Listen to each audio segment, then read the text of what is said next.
Asal mula terjadinya Selat Bali. Selat Bali terletak antara Pulau Jawa dengan Pulau Bali. Selat ini memiliki lalu lintas yang padat karena merupakan penghubung antara Pulau Jawa dengan Bali. Setiap hari kapal-kapal feri berukuran besar melintasi Selat Bali. Tidak hanya wisatawan yang melewati selat ini, tetapi juga kalangan pekerja dari Jawa yang bekerja di Pulau Bali. Pada awalnya Pulau Jawa dan Bali menjadi satu. Ketika itu belum ada selat yang memisahkan Jawa dan Bali. Nah, bagaimanakah terbentuknya Selat Bali? Simaklah cerita berikut ini. Pada zaman dahulu, di kerajaan Daha, hiduplah seorang Brahmana sakti bernama Sidi Mantra. Batara Guru memberikan hadiah emas permata kepada Sidi Mantra karena kesaktiannya. Sidi Mantra menikah dengan seorang perempuan cantik dan memiliki anak laki-laki sematawayang yang bernama Manik Angker. Manik Angker tumbuh menjadi pemuda gagah dan pandai. Sayangnya, Manik Angker memiliki sifat buruk suka berjudi. Manik Angker sering kalah dalam judi, sehingga uangnya pun habis. Akhirnya, Manik Angker mencuri uang ayahnya untuk berjudi. Manik Angker kembali berjudi dengan uang curian dari ayahnya. Manik Angker selalu kalah dalam berjudi. Namun, dia tidak jerah. Manik Angker mencuri uang ayahnya sampai habis. Sidi Mantra terkejut melihat kotak perhiasannya kosong. Hah? Kemana uang-uangku? Tiba-tiba, Manik Angker datang menemui Sidi Mantra. Ayah, tolong aku. Aku punya banyak hutang judi dan aku tidak bisa membayarnya lagi, Ayah. Tapi uang ayah sudah habis. Ayah tidak punya uang lagi. Tolonglah aku, Ayah. Kalau aku tidak bisa membayar hutang, mereka akan membunuhku, Ayah. Sidi Mantra kemudian bersemedi untuk memohon petunjuk para dewa. Hai Sidi Mantra, di kawah Gunung Agung terdapat harta karun yang dijaga seekor naga bernama Besuki. Temuilah naga tersebut dan mintalah sedikit hartanya. Sidi Mantra akhirnya memutuskan untuk menemui naga Besuki. Sidi Mantra berjalan melalui hutan yang dihuni banyak binatang buas dan hantu. Sampailah Sidi Mantra di kawah Gunung Agung. Sidi Mantra membunyikan gentah dan memanggil naga Besuki. Hai naga yang baik hati, kedatanganku adalah untuk meminta bantuanmu. Hai manusia, apa yang kamu inginkan? Aku bermaksud untuk meminta sedikit hartamu untuk membayar hutang judi anakku. Kuberikan emas ini padamu. Katakan pada anakmu untuk menggunakannya secara bijak. Terima kasih naga Besuki. Para dewa akan membalas kebaikanmu. Sampai di rumah, Sidi Mantra memberikan uang emas kepada Manik Angker. Jangan kau habiskan uang ini untuk berjudi, nak. Iya, Ayah, tenang saja. Uang ini tidak akan aku gunakan untuk berjudi. Namun Manik Angker berbohong dan kembali berjudi sampai uang emas tersebut habis. Tak lama Manik Angker menemui ayahnya untuk meminta uang lagi. Maafkan ayah, nak. Sekarang ayah tidak bisa membantumu lagi. Manik Angker kemudian pergi dengan rasa kecewa. Di tengah jalan, Manik Angker bertemu dengan temannya. Ayahmu itu mendapatkan uang emas dari naga yang tinggal di kawah Gunung Agung. Naga tersebut akan keluar dengan suara genta milik ayahmu. Lalu Manik Angker pulang ke rumah. Manik Angker mengendap-endap mengambil genta ayahnya. Manik Angker masuk hutan menuju ke kawah Gunung Agung. Sebenarnya Manik Angker sangat ketakutan bertemu hantu dan binatang buas. Tetapi Manik Angker sudah bertekad untuk bertemu dengan naga Besuki. Akhirnya Manik Angker sampai di kawah Gunung Agung dan dia membunyikan genta. Maka naga besuki keluar dari dalam kawah. Manik Angker menggigil ketakutan. Apa yang kamu inginkan? Aku disuruh ayahku meminta sebagian dari emasmu. Naga besuki bisa mengetahui bahwa Manik Angker sedang berbohong. Sambil marah, naga besuki kemudian menggoyang-goyangkan badannya dan beberapa keping emas berjatuhan. Bawalah keping emas itu dan jangan datang ke sini lagi. Sifat serakah Manik Angker muncul setelah melihat ekor naga yang ujungnya terdapat berlian yang besar. Itu adalah berlian yang besar. Dengan penuh keserakahan, Manik Angker memotong ekor naga besuki. Manik Angker kemudian membawa lari ekor naga dengan berlian besar itu. Naga besuki menjadi sangat marah dan keluarlah api dari mulutnya. Naga besuki melihat jejak kaki Manik Angker, lalu menjilatnya dengan lidah apinya.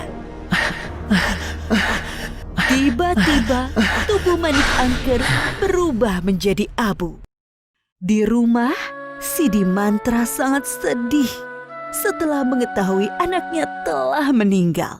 Kemudian, Sidi Mantra menemui naga besuki. Anakmu bisa hidup kembali, asalkan engkau bisa memulihkan ekorku. Dengan kesaktiannya, Sidi Mantra memulihkan ekor naga besuki. Ekormu telah aku pulihkan. Sekarang tolong hidupkan kembali anakku. Naga besuki menyembur debu dari Manik Angker. Lalu muncullah sosok Manik Angker. Maafkan anakmu ini, ayah. Aku berjanji tidak akan mengulangi perbuatan burukku lagi, ayah. Ayah memaafkanmu. Tapi kita tidak bisa hidup bersama lagi. Mulai sekarang, kamu harus hidup sendiri. Kemudian Sidi Mantra membuat garis dengan tongkatnya. Garis yang dibuat Sidi Mantra tiba-tiba mengeluarkan air. Air yang keluar semakin banyak, sampai akhirnya menjadi lautan. Lautan yang muncul ini menjadi selat dan memisahkan antara Pulau Jawa dengan Pulau Bali.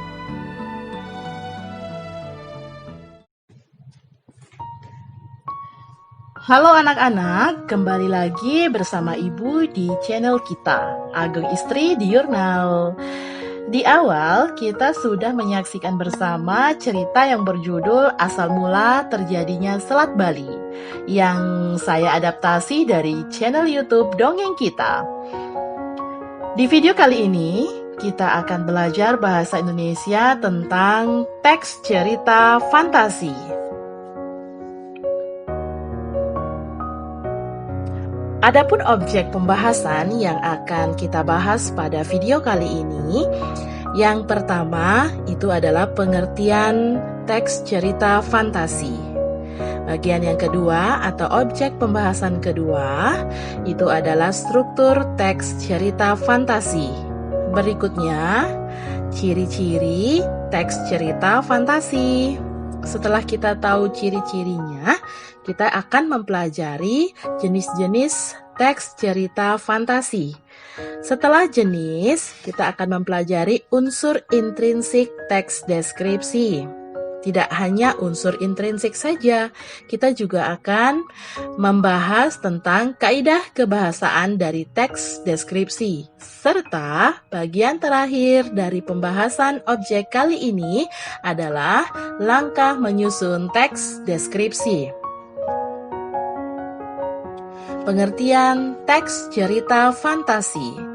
Teks cerita fantasi merupakan suatu konsep cerita fiksi yang di dalam ceritanya mengandung suatu unsur imajinatif dari sang penulis. Dalam cerita fantasi tersebut, kejadiannya sangat tidak mungkin bisa terjadi di dunia nyata dan akan terlihat biasa saja. Baik itu dari segi latar, tokoh atau dari kejadian yang ada di dalam cerita teks fantasi murni, karangan dari sang penulis.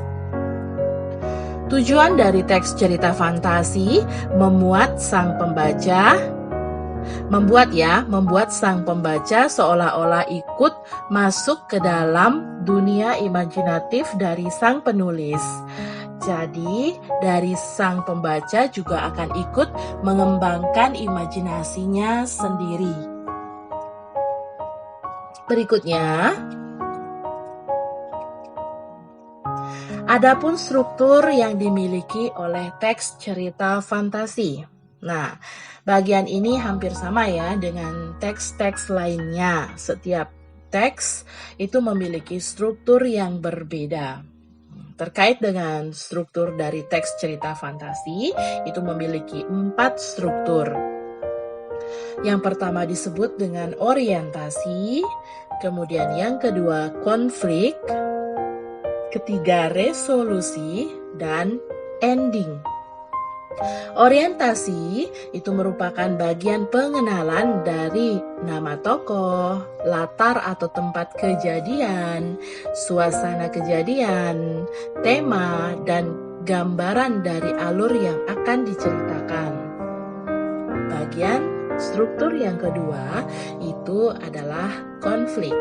Konflik dimulainya, konflik itu sama dengan bagian dimulainya permasalahan yang akan menjadi inti dari sebuah cerita fantasi. Setelah struktur konflik di bagian kedua, sekarang kita ke bagian yang ketiga atau struktur yang ketiga disebut dengan resolusi. Resolusi atau bagian resolusi ini merupakan bagian penyelesaian dari konflik atau masalah yang sedang terjadi dalam cerita. Dari sini, masalah atau konflik yang terjadi akan mereda atau berhenti. Selanjutnya, bagian struktur yang terakhir itu adalah ending, di mana bagian ending ini merupakan suatu penutup dari sebuah cerita fantasi. Nah, itu dia struktur teks cerita fantasi. Ibu pertegas ya. Yang pertama ada orientasi, kemudian ada konflik, selanjutnya ada resolusi, dan bagian terakhir ending. Kita ke ciri yang dimiliki oleh teks cerita fantasi. Ada beberapa ciri yang dimiliki oleh teks cerita fantasi itu sendiri. Yang pertama, ide cerita yang terbuka. Kemudian adanya keanehan, ya, adanya keanehan, keajaiban, dan misterius cerita yang disampaikan dalam cerita fantasi. Kemudian memuat latar, ya, memuat latar yang variatif sesuai dengan imajinasi yang dimiliki oleh penulis yang akan disampaikan oleh baik itu pembaca maupun kepada pendengarnya. Kemudian ciri berikutnya adalah memuat tokoh yang unik, di mana dalam teks cerita fantasi ini tokoh-tokoh yang dilibatkan dalam cerita merupakan tokoh fiksi atau tokoh karangan dari penulis. Selanjutnya fiksi atau khayalan, ya. Artinya penulisan dari teks cerita fantasi ini bersifat khayalan, ya, tidak benar-benar ada, melainkan dari imajinasi penulisnya.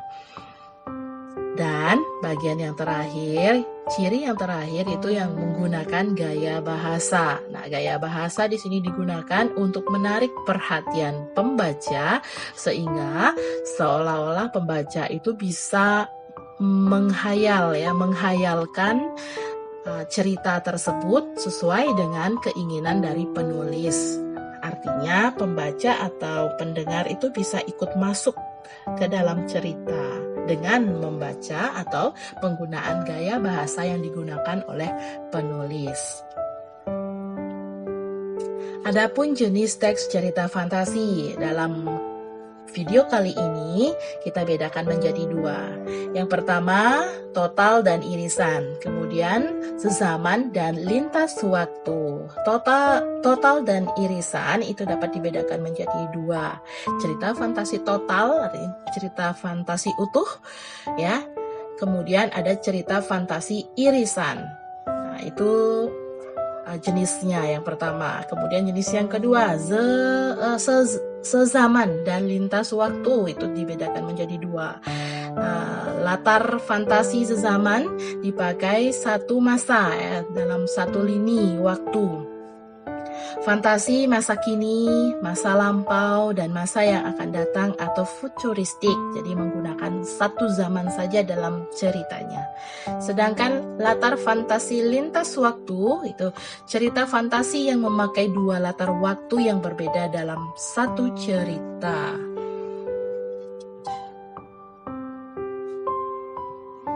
Selanjutnya, unsur yang dimiliki dalam teks cerita fantasi. Nah, seperti yang kita ketahui dalam teks cerita fantasi itu memuat dua unsur, ya. Ada yang disebut dengan unsur intrinsik dan sebenarnya ada yang disebut dengan unsur ekstrinsik. Unsur intrinsik itu merupakan unsur dalam yang dimiliki oleh sebuah teks. Artinya seorang pembaca gitu ya bisa melihat langsung dalam teks isi, ya, unsur-unsur yang terdapat di sana di dalam cerita. Itu disebut dengan unsur intrinsik, in di dalam. Berarti ketika kita membaca cerita tersebut kita bisa menemukan unsur-unsur yang terdapat di dalam teks cerita. Nah, sedangkan unsur cerita ekstrinsik gitu ya. X itu artinya di luar, berarti unsur cerita ekstrinsik itu adalah unsur-unsur yang mempengaruhi, ya, yang memengaruhi terciptanya sebuah tulisan atau sebuah karya. Nah, adapun unsur intrinsik yang terdapat dalam teks cerita fantasi, yang pertama itu adalah tema. Merupakan ide yang paling mendasar dan menjadi acuan untuk mengembangkan suatu cerita. Kemudian unsur kedua itu ada alur. Nah, alur ini merupakan jalan cerita yang berupa peristiwa-peristiwa yang tersusun dan saling berkaitan satu sama lain. Unsur ketiga itu ada tokoh dan penokohan, merupakan karakter dari pemeran atau pelaku di dalam suatu cerita. Selanjutnya latar, merupakan tempat, waktu, serta suasana yang menjadi latar belakang suatu cerita. Unsur berikutnya ada sudut pandang. Sudut pandang ini merupakan posisi pengarang dalam membawakan suatu cerita. Yang terakhir itu ada amanat. Amanat ini merupakan pesan yang ingin disampaikan oleh pengarang, ya, yang ada di dalam cerita untuk pembaca, gitu ya. Selanjutnya kita ke kaidah kebahasaan teks cerita fantasi. Nah, untuk kaidah kebahasaan yang digunakan dalam teks cerita fantasi itu menggunakan kata ganti dan nama orang sebagai sudut pandang penceritaan. Kemudian menggunakan kata yang menyerap panca indera, ya, dalam deskripsi latar, baik itu latar tempat, waktu, dan suasana. Selanjutnya menggunakan pilihan kata dengan makna kias dan makna khusus. Kemudian kata sambung penanda urutan waktu juga digunakan dalam kaidah kebahasaan teks cerita fantasi. Kemudian penggunaan kata atau ungkapan keterkejutan. Ini digunakan untuk lebih meyakinkan pembaca atau pendengar, ya, berkaitan dengan karya teks atau tulisan itu sendiri. Dan penggunaan dialog atau kalimat langsung dalam cerita. Jadi lebih menekankan supaya lebih ekspresif, supaya teks itu lebih hidup. Di dalam teks itu sendiri menggunakan dialog atau kalimat langsung. bagian yang terakhir sih. Nah, adapun langkah-langkah penyusunan teks cerita fantasi kali ini itu ada 5 ya, saya menulisnya ada 5 langkah. Hampir mirip ya dengan teks cerita deskriptif kemarin di video sebelumnya. Yang pertama, kita memilih topik atau ini ya menjadi dasar penceritaan, yaitu menentukan ide awal terlebih dahulu. Kira-kira apa nih yang mau kita tulis? Kita harus tentukan dulu topik yang akan kita tulis. Kemudian yang kedua itu mengumpulkan informasi ya, mengumpulkan materi sebagai bahan uraian dengan melakukan riset. Ya, risetnya bisa banyak hal yang bisa dilakukan di riset ini ya.